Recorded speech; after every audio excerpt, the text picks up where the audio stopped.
Hello friends, welcome back to my channel it's makeover. मैं हूं आपकी होस्ट रितु आर्या और यहाँ पे हम बात करते हैं मेकअप और ब्यूटी की every Wednesday and Saturday. I hope आप सब लोग बहुत अच्छे से रह रहे होंगे और मेरे वीडियोस को देख भी रहे होंगे और कुछ ना कुछ सीखने को मिल भी रहा होगा। अगर आपको मेरे वीडियोस अच्छे लगते हैं तो थैंक यू सो मच। अभी तक हमने ऑलमोस्ट अपने मेकअप क्लासेस की 15 क्लासेस कर ली हुई है, जहां पर हमने लास्ट वीडियो में मैंने आपको बताया था कि आई ब्राउज को कैसे शेप देते हैं और क्या क्या टेक्निक्स होती है और जिनके आईब्रोज बहुत ही लाइट होते थिन होते उसको भी कैसे ड्रॉ किया जाता है। तो हमने यहाँ तक की अपनी थ्योरी कवर कर ली हुई है। आज मैं आपको बताने वाली हूँ eye makeup. Eye makeup start करने से पहले हमें आईज के कौन कौन से बेसिक्स पता होने चाहिए, कहाँ कहाँ पे हम वर्क करते हैं और किस तरीके से वर्क करते हैं। आई मेकअप के पीछे भी एक साइंस होती है जो समझनी बहुत जरूरी होती है, क्योंकि पूरी आईज पे हमने किसी ना किसी कलर से हमने उसको प्ले करना होता है। पूरे फेस पे हम सिर्फ एक बेस बनाते हैं, कोई ज्यादा कलर्स नहीं होती है। पूरा बेस हमारा एक नेचुरल ग्लो और शाइन ये होता है। उसके ऊपर जब हमने रंगों से खेलना होता है, कलर स्प्रे करने होते हैं, तो आईज ही ऐसा एरिया होता है हमारे फेस के ऊपर जहां पे हम कलर प्ले कर सकते हैं। तो उसके पीछे की क्या साइंस है, क्या टेक्निक है, वो आपको मैं आज के वीडियो में बताने वाली हूँ। इससे पहले कि आपका वीडियो शुरू करें, जिसने भी मेरे चैनल को सब्सक्राइब नहीं किया, अगर आपको मेरे वीडियोस अच्छे लगते हैं तो प्लीज लाइक कीजिएगा और मेरे चैनल को सब्सक्राइब कीजिए और बेल बटन भी दबा दीजिए, क्योंकि आपको अपडेट्स मिलती रहेंगी जब जब भी मैं अपना वीडियो अपलोड करती हूँ। चलिए विदाउट वेस्टिंग एनी टाइम आज का वीडियो शुरू करते हैं।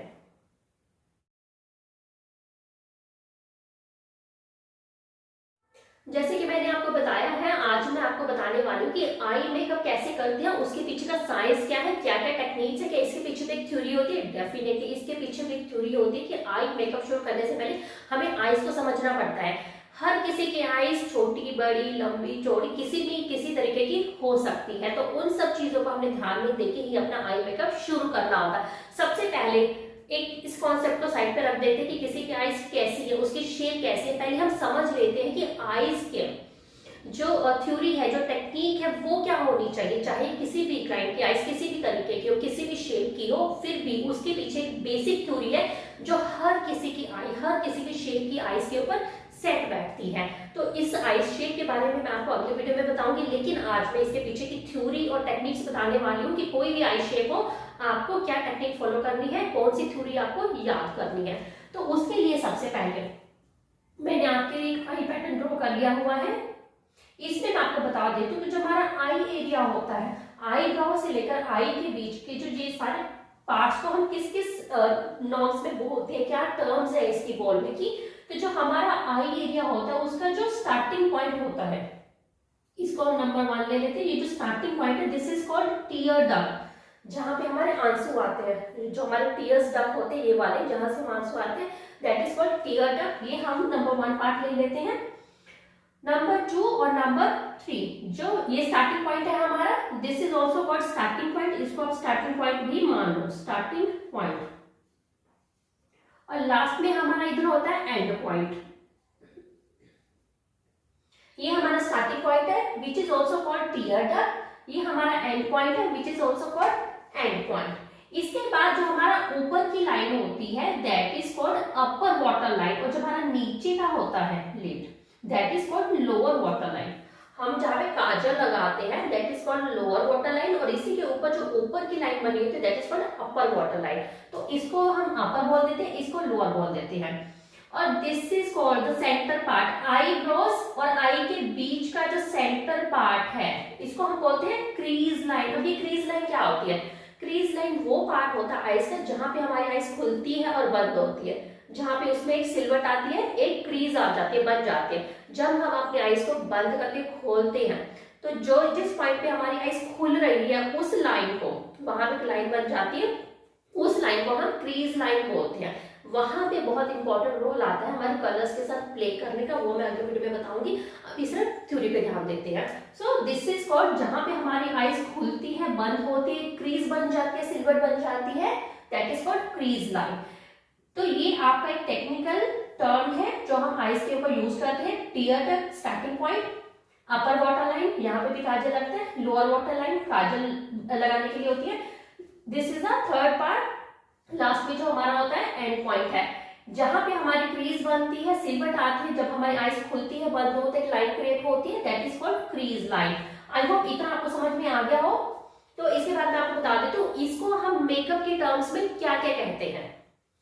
अब मैं आपको बता देती हूँ मेकअप टर्म में जब हम यूज करते हैं किसी आईज के ऊपर मेकअप करना है तो उस टर्म में हम इसको क्या बोलते हैं, जो हमारा इनर नंबर 1 हमने पॉइंट दिया था जहाँ पे टीयर डक्ट है, that is called inner corner, क्योंकि ये अंदर बना हुआ है हमारी आईज के अंदर का पार्ट है, that is called inner corner. जो बिल्कुल सेंटर में है, ऊपर है हमारी आईज का पूरा, उसको अगर हम 3 पार्ट्स में डिवाइड कर दे तो ये इनर कॉर्नर हो जाता है, ये सेंटर का पार्ट है। सो नंबर 2 हम इसको ले लेते हैं लिड, जो हमारी लिड होती है, जो हमारा मिडल पार्ट होता है उसको हम एज ए सेंटर पार्ट ले लेते हैं। और जो आउट एंड है जहाँ पे अभी मैंने इसको बताया था कि ये एंड पॉइंट होता है, that is also called outer corner. Makeup का हम उसको बोल देते हैं आउटर कॉर्नर। ये एंड पॉइंट है हमारा, इसको हम आउटर कॉर्नर बोलते हैं। ये स्टार्टिंग पॉइंट है, हम इसको इनर कॉर्नर बोलते हैं। ये हमारा सेंटर है, लिड एरिया है, और ये हमारी क्रीज लाइन है। तो ये सारे मेकअप में टर्म्स यूज होते हैं जब हम आई मेकअप करने वाले हैं, या हम किसी को थ्योरी की क्लासेस भी दे रहे होते हैं, या हमें समझना भी है कि इसको क्या क्या बोला जाता है, इसकी टर्म्स क्या यूज होती है एक्चुअली में। तो ये सारी टर्म्स यूज होती हैं। थ्योरी समझनी बहुत जरूरी है गाइस, इसलिए मैं थ्योरी पे बार बार जोर देती हूँ कि आप हर चीज को समझ लो, फिर बाद में प्रैक्टिकल करना बहुत आसान हो जाता है। अगर कोई आपको वर्बली बोल रहा है, सिर्फ दिखा नहीं रहा, लेकिन वर्बली बोल रहा है कि क्रीज लाइन पे ये कलर लगाओ, आउटर कॉर्नर पे ये लगाओ, इनर कॉर्नर पे ये लगाओ, कभी हम सिर्फ वर्बली सुन के किसी चीजों को ग्रेस्प करते हम उस चीज को समझते हैं, तो हमें पता होना चाहिए कि अगर हमें हमारे टीचर ने या हमारे ट्रेनर ने बोला कि आउटर कॉर्नर पे ये कलर है, तो सडनली हमारे माइंड में आ जाना चाहिए कि आउटर कॉर्नर ये होता है, इनर कॉर्नर पे ये कलर लगाना। नाउ वी नो, बिकॉज हमने थ्योरी पढ़ी हुई है, तो हमें पता चल जाएगा कि इनर कॉर्नर अंदर का पार्ट होता है। लिड पे अगर कोई बोल रहे हम आपके ट्रेनर अब विजिबली नहीं देख पा रहे कि ट्रेनिंग में चल के आ रहा है, लेकिन वो बोलने से आपको समझ में आ रहा है कि लिड पे उन्होंने बोला है, सेंटर पार्ट पे बोला है, आउटर कॉर्नर बोला है, इनर कॉर्नर बोला है। तो ये सारी टर्म्स हम इसलिए याद रखते हैं ताकि हमें वर्बली भी अगर हम सुनते हैं किसी चीज को तो हमें पता चल जाए किस चीज के ऊपर फोकस करने के लिए कहा गया हो, क्या एप्लीकेशन करने के लिए बोला गया हो। इसलिए मैं आपको सारे टर्म्स समझा रही हूँ कि आपको पता चल जाए कि किस टर्म्स को क्या बोला जाता है, और हमें आई मेकअप के बारे में भी थोड़ी पता होनी चाहिए। आई होप आपको ये भी चीज समझ में आ गई है। अब मैं आपको बता देती हूँ कि कहाँ कहाँ पे आपको कौन कौन से शेड्स यूज करने हैं, आईज के किस एरिया पे कौन सा शेड यूज करना चाहिए और कौन से एरिया पे कैसा शेड यूज होना चाहिए। तो मैंने आपको अभी बता दिया हुआ है कि हमारे जो आईज का पार्ट है हम 4 में डिवाइड करते हैं। एक इनर कॉर्नर होता है, एक हमारा सेंटर होता है लिड पार्ट, एक आउटर कॉर्नर होता है, और एक हमारी क्रीज लाइन होती है। इन चारों एरिया पे हमने वर्क करना होता है, हमारी आईज के इन 4 एरियाज पे हमने वर्क करना होता है। तो जो इनर कॉर्नर है हमारा, उस पे हमेशा आपको लाइट कलर्स यूज करने होते हैं, कभी भी डार्क कलर नहीं यूज करने। जो हमारा इनर पार्ट है उसको हमेशा लाइट कलर यूज कीजिए, light yellow, light brown, light red, light orange, light golden, silver. तो इस तरह सारे लाइट कलर्स आपने यूज करने हैं। जो हमारा सेंटर पार्ट है, जो हमारे आईज का जो सेंटर पार्ट है, इस पे हमने हमेशा मीडियम कलर यूज करो, क्योंकि लाइट से जैसे हम आगे ट्रांजिशन की तरफ जाते हैं, एक पार्ट आगे जाते हैं, इस एरिया से थोड़ा सा आगे बढ़ते हैं, तो थोड़ा सा उसे वेरिएशन लाके हल्का सा मीडियम कलर यूज करते हैं।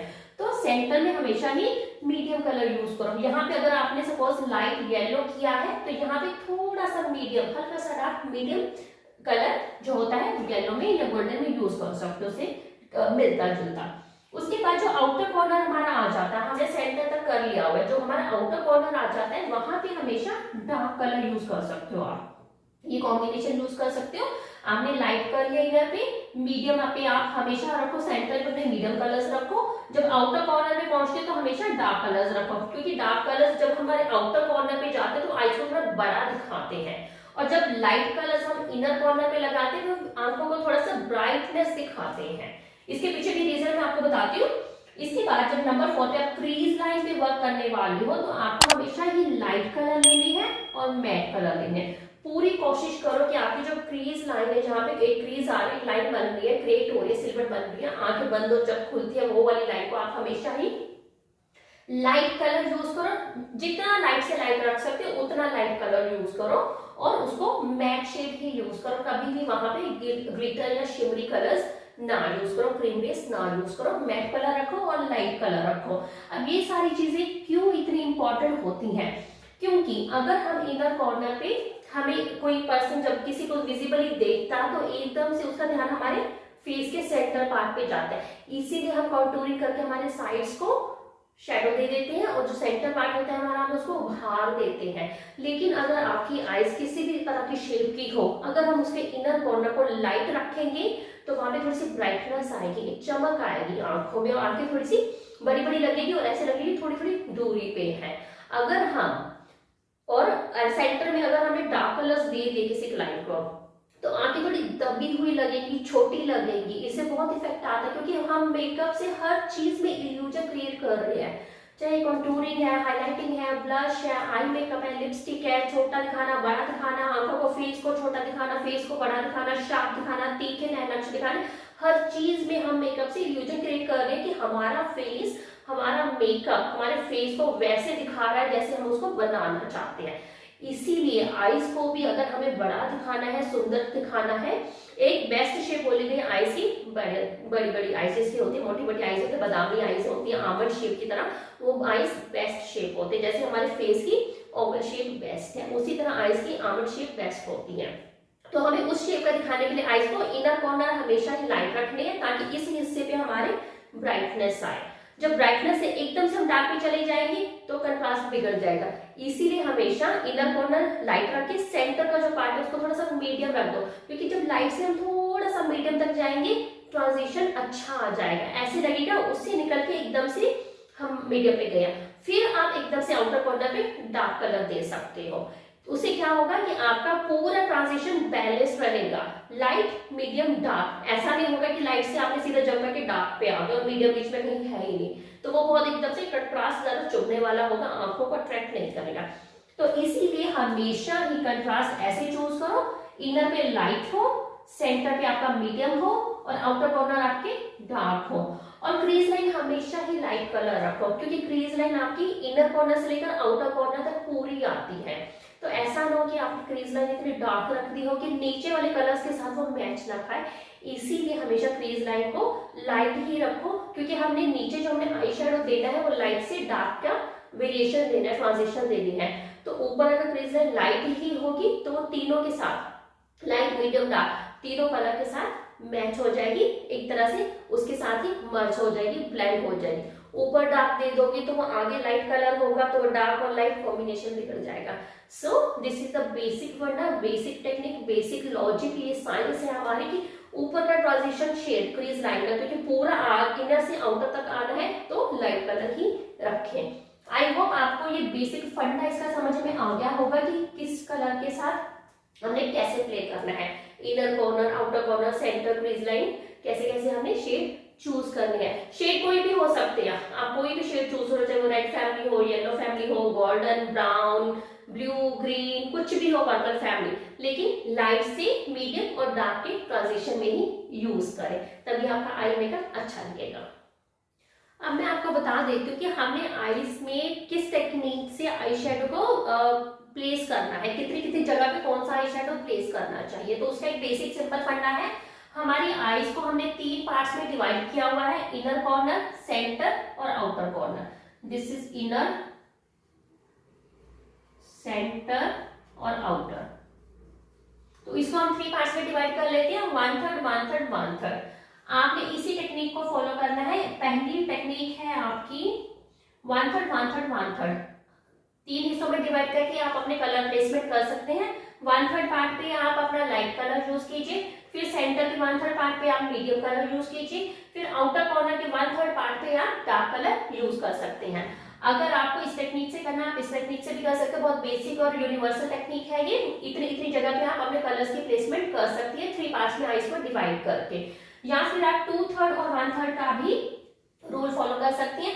पहले 2/3 इनर और सेंटर एरिया को आप मिला दीजिए, ये आपका हो जाएगा 2/3 और ये रह जाएगा आपका 1/3।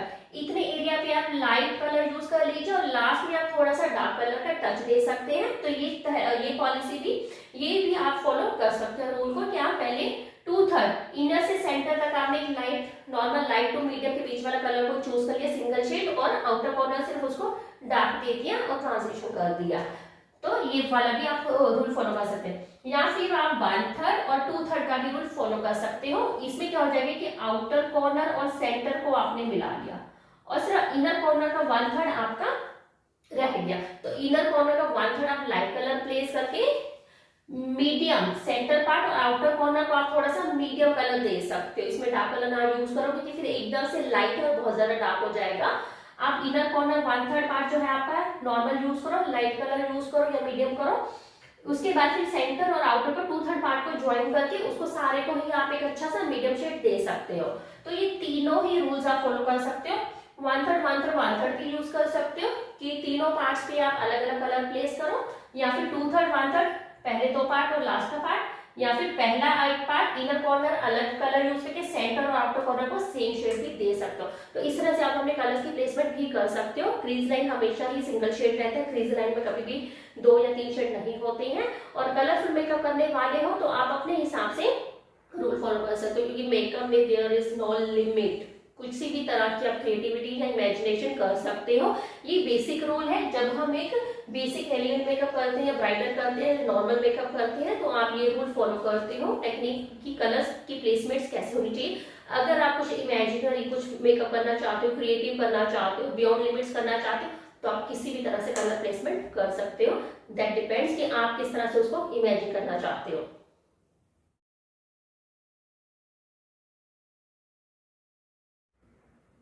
चलिए अब बात कर लेते हैं आज के मेकअप टिप की। आज का मेकअप टिप आपके लिए ये है कि अगर आपकी आईज के ऊपर थोड़ी सी रिंकल्स है और फाइन लाइंस है, या आप किसी एजिंग स्किन का मेकअप करने वाले हो और उनकी स्किन हमेशा रिंकल्ड और फाइन लाइन से भरी हुई होती है, तो ऐसे क्लाइंट्स के ऊपर आई शेडो हमेशा ही ट्राई करो कि सिंगल शेड ही चूज करो, क्योंकि सिंगल शेड आपके फाइन लाइन्स और रिंकल्स को कम विजिबल करता है। अगर आप उस पर मल्टी कलर यूज करने की कोशिश करोगे या 2 और 3 आई शेडो यूज करने की कोशिश करोगे तो वो उनकी रिंकल्स फाइन लाइन्स विजिबल हो जाएंगी। तो always make sure wrinkles fine lines वाली आईज के ऊपर सिंगल शेड से ही हमेशा आई शेडो प्लेस करो और मेकअप करो। आई होप आपको मेरा आज का वीडियो अच्छा लगा होगा, बहुत कुछ सीखने को मिला होगा। अगर आपके मन में कोई भी थॉट्स हो, कुछ भी कमेंट्स करके पूछना चाहते हो तो मुझे जरूर पूछेगा। मैं आपके सारे टॉपिक्स को जो भी आपके मन में हो पूछना चाहते हो तो उनको कोशिश करूंगी अगले वीडियो में कवर करने के लिए। अभी तक के लिए इतना ही। अगले वीडियो में आपके आई मेकअप के बेसिक्स के बारे में बात करूंगी कि कौन कौन से तरह के आई मेकअप होते हैं और उनको कैसा करना चाहिए। तब तक के लिए मेरे साथ बने रहिएगा। अगर कुछ पूछना भी चाहते हो तो कमेंट कर दीजिएगा, और अगर आपको मेरे वीडियो अच्छे लगते हैं तो प्लीज लाइक कर दीजिए, फटाफट बेल बटन को दबा दीजिए ताकि जब भी मैं वीडियो अपलोड करूँ आपको नोटिफिकेशन मिलती रहे। और सब्सक्राइब भी कर लीजिएगा, क्योंकि फ्यूचर में ब्यूटी मेकअप से रिलेटेड कंटेंट मैं आपके लिए लाती ही रहा करूंगी और आपको बहुत कुछ सीखने को मिलेगा। 2023 के अकॉर्डिंग जो नई टेक्निक्स आ रही है मेकअप इंडस्ट्री में, जो नए ट्रेंड्स आ रहे हैं, वो सारे मैं आपके साथ शेयर करने वाली हूँ। धीरे धीरे जैसे हमारी थ्योरी खत्म हो जाएगी, तो इसलिए मैं कह रही हूँ कि सारी थ्योरी को भी ध्यान से देखो, हर चीज को फॉलो भी करो, प्रैक्टिस भी करो, और आने वाले वीडियोस को भी देखते रहना। अभी के लिए इतना ही। Bye bye.